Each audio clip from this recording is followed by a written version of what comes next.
How's it going, guys? My name is Zach with the Movie Castle, and today we're going to be talking about Halloween 3 Season of the Witch. This is from 1982 and is written and directed by Tommy Lee Wallace.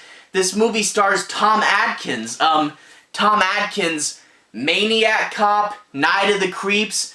Go check those movies out. He's a pretty fun actor, and it's cool to see him in the Halloween franchise. Also, the original movie's creators, John Carpenter and Debra Hill, once again return as producers. So, a really cool team there. But that being said, this is the controversial movie.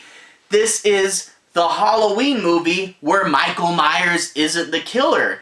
You see, series creators had this idea to turn Halloween into an anthology series where each movie would come out and it would be a different story, and the only thing tying them together is that they all take place on Halloween. They said, hey, Michael Myers has told his story, and we don't want to just keep retelling the same story over and over again and just, keep cranking them out. Well, that's the thing, is I like this movie. It's an interesting story, but I also really like Michael Myers.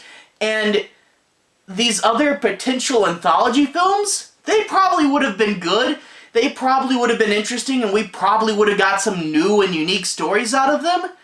But at the same time, I'm not ready to let go of Michael Myers. He's a cool character, and I want to see him in a whole bunch of movies. So that's sort of the thing, is I like the idea of anthology films, but I really wish that they could have run parallel with more Michael Myers movies, but whatever.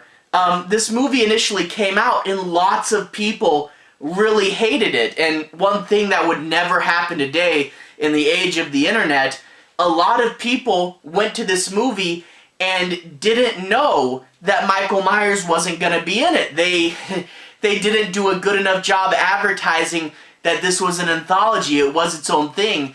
And can you imagine sitting in the movie theater waiting for Michael Myers to show up, and then you get about a third of the way through and you're like, oh, he's not coming. That would have been a really weird feeling. So initially, this movie was really, really hated. Later on, though, it sort of got a critical reappraisal. People knowing what it is, going in and just watching it for what it is, and nowadays a lot of people really like it. And the common idea, what a lot of people said, and I agree with this, is if this was not released as Halloween 3 Season of the Witch, but instead released as just Season of the Witch, then a lot of people would have liked it way better. Now, not near as many people would have saw it, but the people who did would have had a better, more positive opinion about it, just thinking it was its own thing, and that's sort of the thing, is it's a good movie, but it is a terrible sequel to Halloween. The Halloween is a slasher. It's realistic. It's teen horror. Halloween 3 is not a slasher. It's a weird, unrealistic magic plot. And also, Tom Atkins, great actor, but he's a grown-up, so it's not teen horror anymore. The first two and almost every other slasher is teen horror, so it's really weird to see them change kind of the age demographic. So several things factored into this movie just being too off from the original Halloween. And I feel that if they had done the anthology but kept it within the world of slasher movies, then they might have been able to get away with it. But as it stands now, it's just too different from the main Halloween entries to really feel like a sequel.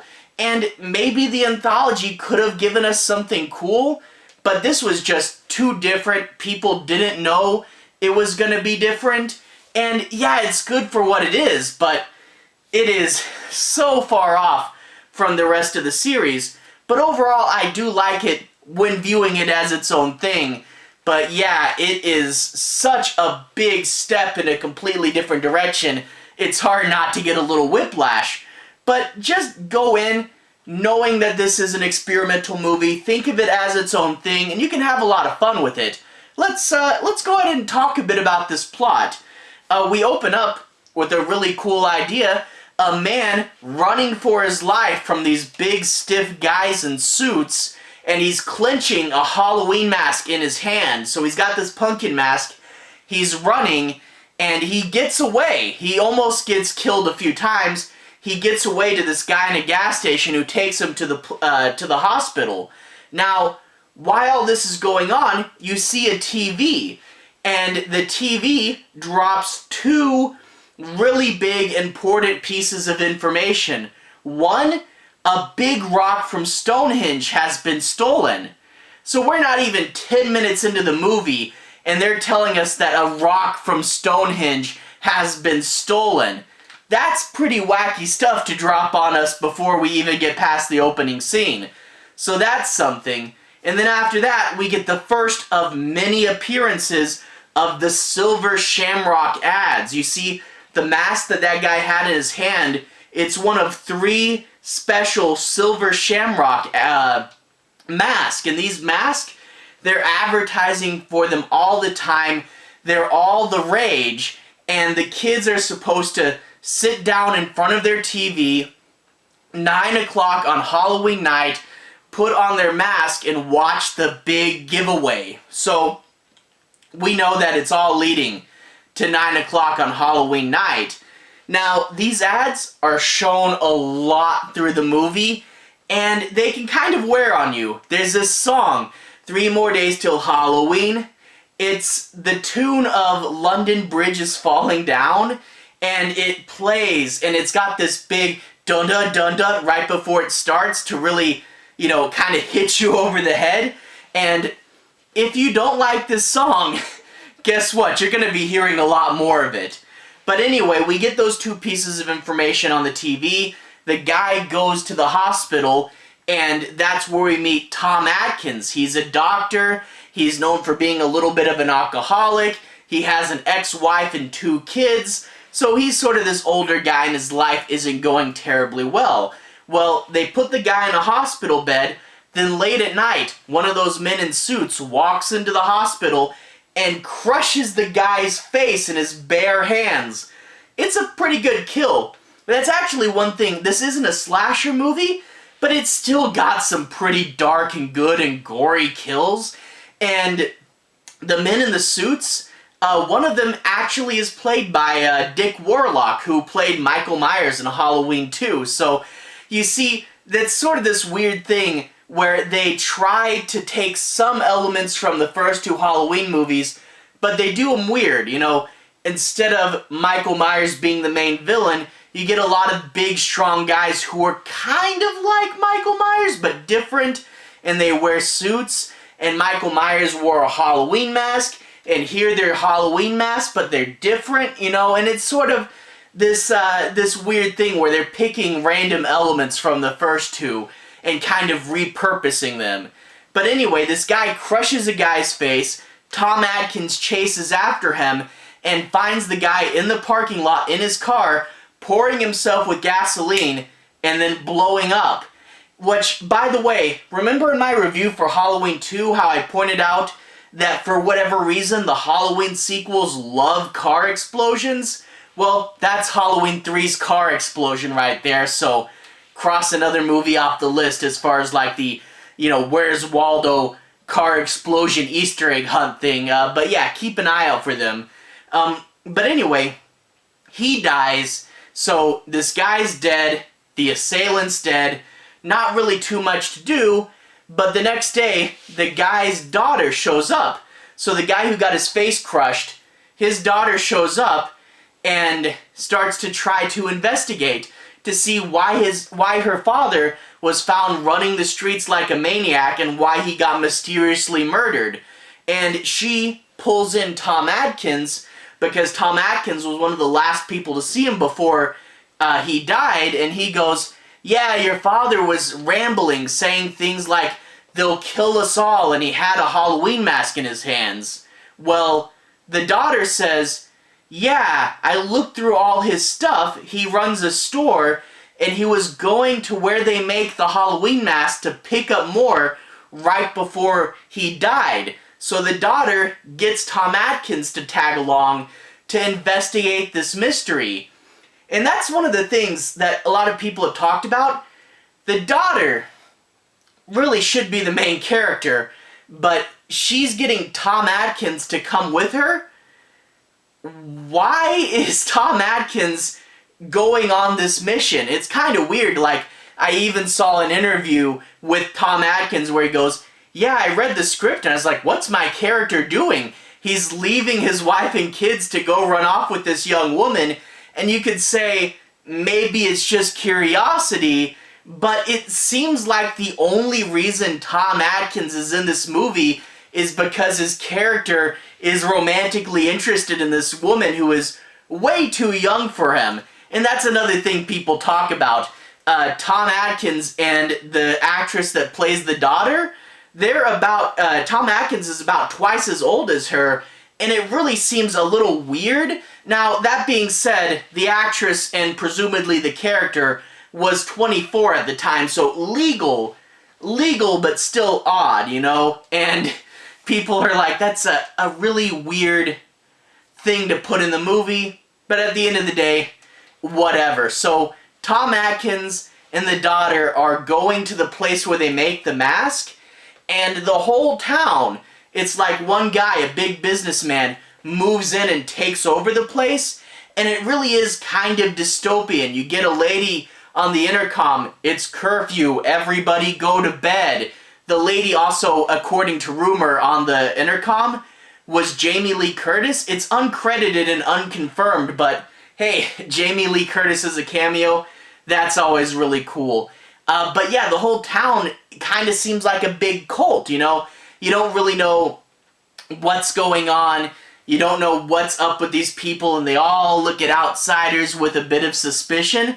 So that is an interesting element. This idea of a haunted, weird little town almost feels a little bit like Wicker Man. And then you go into the mask factory, and you get to see them making these things, and you get to see the secret final processing room, and you get to see the museum where he's displayed all the old toys that he made. It's an interesting set, and it's an interesting mystery is what's going on in this mysterious factory. So there's a lot to set up, and it's a lot to figure out, and you do get a few of these other people because they're going to pick up more masks, and there are other people who are trying to get more masks before Halloween, other business owners, so there's a few other people that will meet mysterious and strange ends. So it is a good setup. Now that being said, there's a few things that don't quite make sense. This is only like a few days before Halloween, and they're still cranking out the mask. There's still other store owners trying to get more masks, and I'm like, whoa. If this is only like 1 or 2 days before Halloween, you think that they would be wrapping up production. You don't think they'd be making more masks by the dozens if Halloween is literally like that close, but whatever. But also the bad guy's plan is really weird. You don't know why, but you know he wants kids to put on their mask and sit in front of the TV. But his plan, it requires not only getting these 3 masks, which are super generic, to become so popular. Like, why are kids going nuts over these masks? In the movie they are, but why? So these masks are getting super popular, and you need to get kids to sit in front of the TV wearing them, which means you have to expect kids to follow instructions. But also, there's a tag on the back of the mask, the label, and it's super important for his evil plan that those stay on. Yet, it's established in the movie that they break off pretty easily. And like, what kid wouldn't just peel the label off the back of his mask? That's a big thing. And also, the special, the giveaway, it's airing after a screening of the first Halloween movie. So, totally separate continuity there, right? But also, it's airing after a screening of the first Halloween movie. That's not a kid's movie. So for his plan to work, he has to have a whole bunch of parents that are okay with like young kids watching a rated R movie. I mean, it's going to be a TV edit, right? But for his plan to work, young kids, way too young to be watching Halloween, have to, all across America, be watching it. But whatever. So yeah, there's weird little inconsistencies, weird things that don't make sense. But whatever. Like I said, I don't want to harp on this movie too much. It is really weird and a lot doesn't make sense. But they go into, with this witch, or rather warlock really, but they get into the roots of Halloween, they talk about magic, and they do this cool blend of magic meets science, which is really different and way earlier than we'd see other people talking about this. Actually, magic meets science, the opening of this movie. The previous two movies have had pumpkin intros, and with this one, we see a computer in the intro slowly drawing the Halloween pumpkins. So you get to see old school Halloween, new school technology. It's a cool crossover, and plus they actually pronounce Samhain, or Sam Hain, supposed to be pronounced Samhain. They got it wrong in Halloween 2. They got it right here, so good to see that.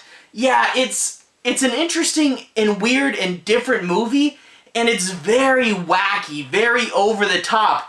Like right off the bat, the bad guys have stolen one of the rocks from Stonehenge, and later on in the movie they're like, yeah, had a heck of a time getting it here, and then they just don't explain it.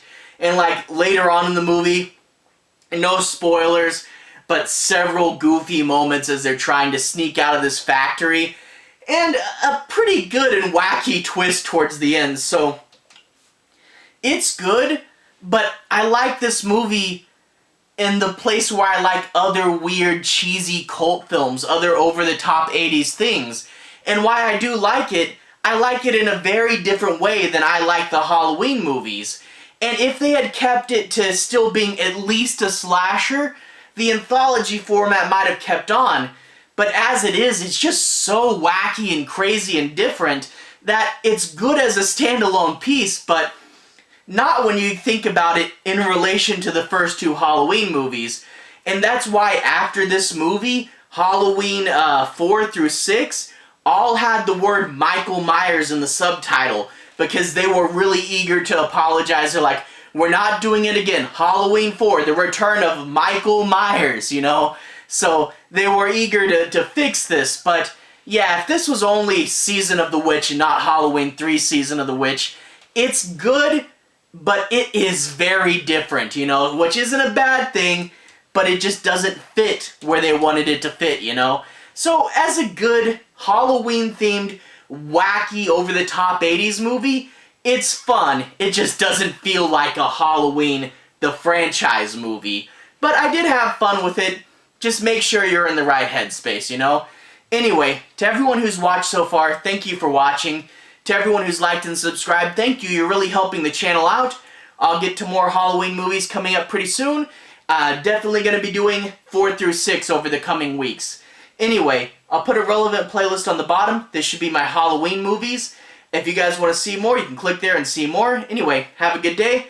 Relevant playlist on the bottom. See you guys again very, very soon.